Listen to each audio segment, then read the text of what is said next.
पर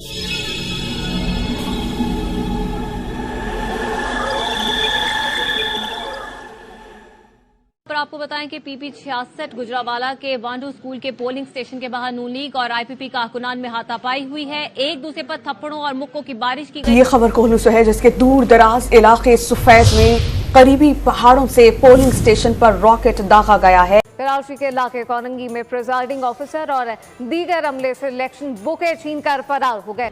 पाकिस्तान में भले ही चुनाव हो रहे हैं, लेकिन सभी को पता है कि जीतेगा वही जिसे वहां की सेना जिताना चाहेगी। इस बीच एक रिपोर्ट सामने आई जिसने चुनावों में सेना के दखल की बातों को लगभग कंफर्म कर दिया है। हम जो वहाँ है ना, वो इन लोगों के हाथों यरगमाल बने हुए हैं। अच्छा। हाँ, पूरा पाकिस्तान इनके हाथों यरगमाल बना हुआ है। ये इलेक्शन नहीं हो रहा, सिलेक्शन हो रहा है। जैसे मोदी ने कह दिया, जैसे उनके वजीर आज़म वजीर आला ने कह दिया, बात तो वैसे चलनी है। हमारे पाकिस्तान में हर चीज़ को दबाया जाता है। अच्छे वजीर आज़म को इधर रहने नहीं दिया जाता। कोई भी अच्छा है, वो मुल्क के लिए कोई भी अच्छी बात करेगा उसको साइड पे कर देते हैं। इसलिए इधर जमहूरियत नहीं है, रूल ऑफ लॉ नहीं है। जब तक रूल ऑफ लॉ नहीं होगा मुल्क तरक्की नहीं कर सकता। क्या क्या बताएं आपको बाजी, क्या क्या बताएं बाजी, क्या इंडिया इतना आगे चला गया है आपको, वो कहाँ जा रहे हैं अब हम उसके। लेकिन हमारे पास इतना मुसलमानों जज्बा है, हम अभी उसको हम नहीं मानते इंडिया को। हम पाकिस्तानी है यार, हमारा क्या। वो कहते हैं जी मंडल, मंदिर एंड मंडी। इसने इंडिया के अंदर जो है वो बड़ा रोल प्ले किया इंडियन पॉलिटिक्स को चेंज करने में। जी दोस्तों, मैं विजय और आप देख रहे हैं विस रिएक्शन। तो दोस्तों, फाइनली पाकिस्तान में चुनाव हो चुके हैं। वैसे तो पूरी दुनिया को पता है कि इस चुनाव में क्या होने वाला है, क्योंकि ये इलेक्शन नहीं, ये सिलेक्शन हुआ है और हो चुका है दोस्तों। क्योंकि पाकिस्तान में इलेक्शन नहीं होते, सिलेक्शन होते हैं। वो तो नाम के लिए इलेक्शन है, ये दुनिया भी जानती है, पाकिस्तान के लोग भी जानते हैं। ये दुनिया को दिखाने के लिए सिर्फ इलेक्शन करवाते हैं। बाकी जो होना है वो फौज ही पहले ही तय कर लेती है। जिस तरह इमरान को फौज ने पहले पीएम बनाया था, और जब इमरान ने फौज की सुनना बंद कर दिया तो आज उसे जेल के अंदर डाल दिया, और नवाज शरीफ जिसको पहले जेल में डाला था उसको वापस लाया है। तो जाहिर है कि नवाज शरीफ भी वहाँ का पीएम बनने वाला है दोस्तों। मगर ये जो पाकिस्तान का इलेक्शन है, ये हर बार यहाँ पे बवाल होते रहता है। कहीं बूथों पे मारा पीटी हो चुकी है, कहीं पे रॉकेट चल चुका है, कहीं नेट पूरे पाकिस्तान में बंद किया जा चुका था। तो बहुत सारा बवाल पाकिस्तान में हुआ इस चुनाव में दोस्तों। तो आज की वीडियो में हम यही देखेंगे कि पाकिस्तान के लोग इस चुनाव को लेके क्या बातें कर रहे हैं। करते हैं वीडियो को शुरू। मगर वीडियो शुरू करने से पहले जो व्यूअर्स हमारे चैनल पे पहली बार आए हैं उनसे रिक्वेस्ट करूंगा, प्लीज़ हमारे चैनल को सब्सक्राइब कीजिए, वीडियो को लाइक और शेयर जरूर कीजिए। चलिए करते हैं वीडियो शुरू। तो 40 सालों से अब आप देख लें कि हम किसको देख रहे हैं। नून लीग पीपी, नून लीग पीपी, नून लीग पीपी, नून लीग पीपी। अभी भी पीछे जो होता है वो सबको पता है। अभी भी हमारे हलकों में वोट 2500 रुपए में वोट खरीदे जा रहे हैं। सिर्फ क्या बड़ी ऑथेंटिक बात कर रहे हैं कि एक वोट तकरीबन 2500 रुपए, 2000, 3000 के करीब जो है वो खरीदे जा रहे हैं। कौन मतलब आके ऐसे कोई कहता है कि खरीद। देखिए ना, हर हलके में उन्होंने अपने वोट आउट छोड़े हुए हैं, ठीक है। उनके हाथ में एक छोटा सा क्या होता है जिसके ऊपर अल्लाह के आयत, 73 कुर्सी, दुरूद शरीफ वगैरह लिखी होती है। आके यूं करके हाथ में देनी है, अस्सलाम वालेकुम, वोट किसको देना है, इसको देना है। दूसरी तरफ में पेपर निकालते हैं, उसके हाथ में देते हैं, उसमें 2500 3000 रुपया होता है। जबरदस्त हो गया। पाकिस्तान के लोगों की मेंटेलिटी के साथ खेलने के दो ही तरीके हैं, कि या तो उन्हें पैसों का लालच दे दो या फिर मजहब का। जैसे इन्होंने बताया कि कुछ आयात लिखी होती हैं, जाते हैं घरों में पॉलिटिशियन। जबकि दूसरे कंट्रीज में ये होता है, वहाँ पे जब सियासत या मतलब इलेक्शन होने होते हैं, वो अपना ये बात करते हैं कि हम जो है IT के ऊपर वर्क करेंगे, हम ट्रेड के ऊपर वर्क करेंगे, हम यहाँ पे इन्वेस्टमेंट लाएंगे। हमारे यहाँ पे जो है वो पर्ची दे रहे हैं 2000 रुपए की, 3000। आप देखें ना, अगर ये पर्ची वाला सिस्टम बंद करने के लिए इमरान खान ने बात की थी ना, जो मशीन का बोला गया था कि जिस पे मशीन पे वोट डाला जाएगा, उसमें अब देखें किसी इलेक्ट्रॉनिक वोट, और यहाँ पे ऑनलाइन पे वैसे इंटरनेट बंद कर देंगे इलेक्शन वाले दिन। मेरा कम होना स्टार्ट हो गया, इंटरनेट मेरा अभी नहीं चल रहा था। ये 2-3 दिन इंटरनेट बंद रहना है अभी बहुत ज्यादा। देखिए, ये साजिशों पे जो हुकूमत आती है ना, वो फिर साजिशों पे रह जाती है, उसमें चल भी नहीं पाती। बहुत शदीद किस्म की धांधली हो रही है। पूरे अटक शहर के अंदर हमारे जितने भी पोलिंग एजेंट्स थे, उन्हें वहाँ से उठा लिया गया, गिरफ्तार कर लिया गया, और कोई पोलिंग एजेंट बैठने नहीं दिया जा रहा।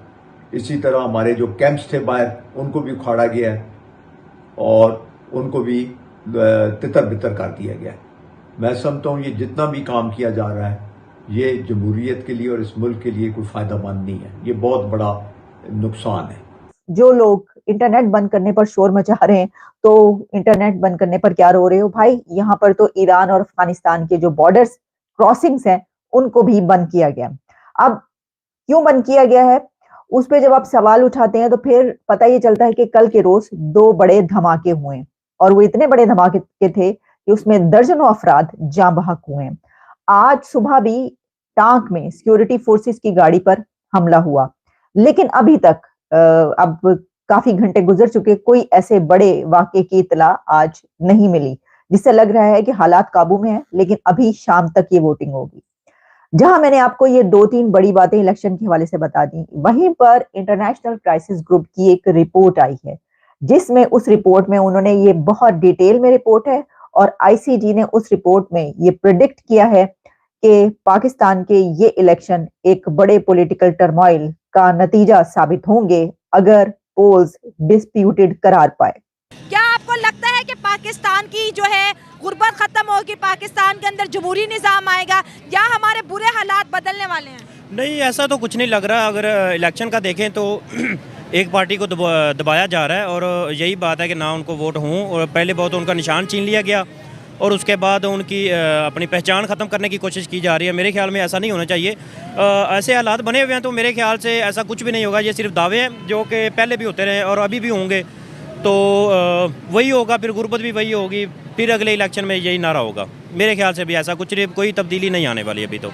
जितना यहाँ पर इलेक्शन के दिन करीब आ रहे हैं, बलोचिस्तान के अंदर BLA और बम धमाके करने वाली जो पार्टीज हैं, उनकी जो हरकत है उसमें काफ़ी तेज़ी दिखाई दी जा रही है। हाँ जी, बिल्कुल यही है। इसी तरह इलेक्शन के करीब ऐसा मतलब आवाम को दूसरी तरफ डिट्रैक्ट किया जा रहा है कि आवाम का इलेक्शन में वो वोट कास्ट करने को मतलब कि दूसरी तरफ लोगों के लिए जाया जा रहा है कि लोग आवाम कम से कम वोट कास्ट करे। आवाम को डराया जा रहा है एक हिसाब से जी। जितने भी स्कूल हैं, जहाँ जहाँ पोलिंग स्टेशन है, वहाँ पर इस वक्त आर्मी ने जो है अपने जो है मोर्चे संभाल लिए हैं। आवाम के अंदर आपको क्या लगता है, डर दिख रहा है वोट कास्ट करते हुए, या आवाम कल बाहर निकलेगी? नहीं, काफ़ी हद तक आवाम को डर है कि मतलब हमारे साथ कुछ भी हो सकता है। अभी हम हुंजा से आ रहे हैं सिर्फ वोट कास्ट करने के लिए ही, पर हमको अभी भी डर है। कंपेन हम नहीं कर रहे, ना हमने की है, कहीं भी नहीं की, क्योंकि हमें नहीं पता कि हम घर जा सकेंगे या नहीं जा सकेंगे। सर, हम बात करते हैं, अगर हम 1947 की बात करें, इंडिया की बात करें, हमारे साथ जो है उनकी जर्नी का आगाज़ हुआ। सर, आज वो दुनिया की सबसे बड़ी डेमोक्रेसी बनी है, दुनिया की 5th लार्जेस्ट इकोनॉमी बने हैं, और हम 77 साल में ना उनका मुकाबला कर पाए, ना उन जैसा कोई जमहूरी निज़ाम ले पाए। क्यों? असल बात तो यही है कि हमारे यहाँ जमहूरियत है ही नहीं। अच्छा। मतलब बादशाह चल रही है, जो हुक्म आ रहा है बस उसकी बजावरी हो रही है। जमहूरियत होती तो हम तरक्की कर चुके होते। जमहूरियत है ही नहीं हमारे सही अल्फाज में। तो ये इलेक्शन है या सिलेक्शंस हैं? कह सकते हैं कि सिलेक्शन भी है। अगर इलेक्शन होते तो तमाम पार्टियों को मतलब आज़ादी होती, हर एक को मौका मिलता कंपेन करने का। इलेक्शन का देख लें, मतलब सारी पार्टी के बैनर्स वगैरह लगे हुए हैं, सिर्फ PTI के बैनर्स नहीं लगे हुए। हमारी तरफ कसूर में मतलब जहाँ पे भी बैनर लगे हुए होते हैं, दूसरे लोग आके उसे उतार देते हैं और उसकी जगह अपना लगा लेते हैं। ऐसे ही है। और दोस्तों, मैं ये भी बताऊं कि जो इमरान खान की साइड से जो आज़ाद उम्मीदवार हैं, उनकी अब तक गिरफ्तारियां जारी है। इलेक्शन होने के अंदर चंद ही घंटे बाकी है, लेकिन जो MNA MPs की सीट के ऊपर इलेक्शन लड़े हैं, उनको गिरफ्तार किया जा। एक इंटरनेशनल मीडिया ने कहा है कि एक वज़ीर-ए-आज़म जेल में है, एक जेल से निकला है, और एक का सिर्फ लास्ट नेम जो है वो उसके क्रेडेंशियल्स है। एक इंटरनेशनल मीडिया ने कहा। एक इंटरनेशनल मीडिया ने ये कहा है कि पाकिस्तान का इलेक्शन इंपॉर्टेंट क्यों है। एक तो उसके पास एटॉमिक पावर है, दूसरा उसके बॉर्डर्स हैं दूसरे मुल्कों के साथ, और फिर वो दूसरे मुल्कों के साथ हमेशा हालते जंग में है, इसलिए इंटरनेशनल कंसर्न ये उन्होंने कहा। अब मैं थोड़ा सा रीबट करूंगा, ये जो आपने इसका इब्तिदाइया बनाया है, इसका मैं रीबट ये करूंगा। हमारी पॉलिटिकल नशोनुमा के हालात क्या हैं। पाकिस्तान 76 सालों में से आधे साल तो निकाल दें जो डिक्टेटरशिप में रही, वो तो निकाल दें आप उसको। फिर उस हर डिक्टेटर ने सियासत के साथ, जमहूरियत के साथ तजर्बे किए। अब मैं तजर्बे बताता हूं। हर डिक्टेटर ने आके सियासतदान बनने की कोशिश की, इंक्लूडिंग अयूब खान। मैंने पिछले सेगमेंट में अर्ज किया था कि मैं प्रूव कर सकता हूं कि अयूब खान भी आज जिंदा है, जस्टिस मुनीर भी आज जिंदा है, गुलाम अहमद गवर्नर जनरल था वो भी आज जिंदा है, सिकंदर मिर्जा भी जिंदा है, क्योंकि ये पाकिस्तान की तबाही की फाउंडेशन इन लोगों ने रखी थी। और अगर लोग जिंदा हैं तो फिर आप इलेक्शन से किस तरह चाहते हैं कि इलेक्शन आपकी किस्मत बदल देगा।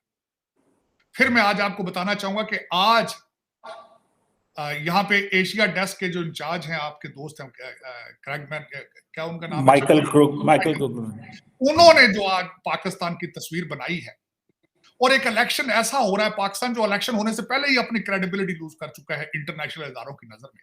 फिर स्टेट डिपार्टमेंट ने भी कल थोड़ा सा, पटेल साहब ने कुछ थोड़ा सा उन्होंने अपना कंसर्न का इजहार किया है।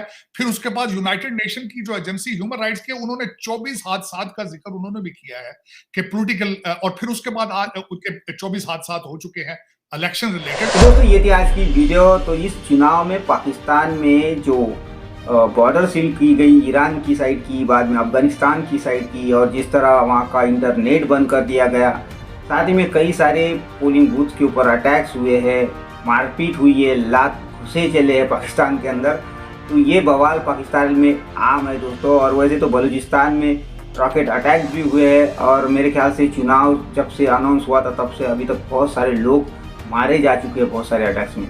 तो इस तरह का बवाल पाकिस्तान में चुनाव के समय होता है दोस्तों। मगर मैं तो ये कहूँगा कि पाकिस्तान को चुनाव करना ही नहीं चाहिए, क्योंकि दुनिया को पता है ये चुनाव सिर्फ नाम के है, सिलेक्शन तो पहले ही हो चुका है। ये इलेक्शन नहीं, सिलेक्शन है दोस्तों, सिलेक्शन हो चुका है। दुनिया जानती है नवाज शरीफ पीएम बनने वाला है, क्योंकि फौज ने जो चाहा वही होना है दोस्तों, और ये पाकिस्तान के लोग खुद जानते हैं। तो जिस तरह लोग पहले कह रहे थे कि भाई चुनाव होगा तो हमारे जो हालात है बदल जाएंगे, तो ये कुछ नहीं होने वाला। ये जो लोग बातें कर रहे थे वो इमरान खान को लेके बातें कर रहे थे कि डबल से चुनाव होंगे, मगर इन लोगों को ये नहीं पता था कि फौज है भाई, फौज उठा के इमरान को अंदर कर देगी और इतना लंबा अंदर भेज देगी, और साथ ही में उसकी पार्टी को पूरा जो है नेस्त नाबूद कर देगी। तो सारा फौज के हाथ में है दोस्तों। पहले तो नवाज शरीफ को भी इसी फौज ने अंदर किया था, नवाज शरीफ वहाँ से भागा था किस तरह लंदन में, मगर आज जब इमरान खान ने फौज की नहीं सुनी तो आज इमरान को अंदर कर दिया गया और नवाज को वापस बुलाया गया, सारे आरोप उसके पीछे ले लिए गए और आज उसका ही नाम पीएम के लिए सामने है दोस्तों। तो इस तरह का इलेक्शन पाकिस्तान में होता है। 70-75 सालों से वहाँ पे किसी पीएम ने 5 साल पूरे नहीं किए हैं दोस्तों। तो अब ये नवाज शरीफ डबल से आया है, अब देखना है ये कितने साल पूरे करता है। अगर इसने भी फौज की नहीं सुनी तो इसको भी वापस इमरान खान की तरह अंदर किया जाएगा। तो ये हाल पाकिस्तान का है दोस्तों। तो अब देखना है कि नवाज शरीफ आने के बाद में जो पाकिस्तानी सपने देखते हैं कि हमारा पीएम आएगा तो पाकिस्तान की गुर्बत ख़त्म हो जाएगी, पाकिस्तान बहुत सारा तरक्की करेगा। तो देखते हैं कि क्या नवाज शरीफ IMF के पास जाता है, घुटने टेकता है या लेटता है। तो खैर ये थी आज की वीडियो दोस्तों, आशा करते हैं आप सभी को अच्छी लगी होगी। चलिए चलते हैं, मिलते हैं अगली वीडियो में, तब तक के लिए जय हिंद।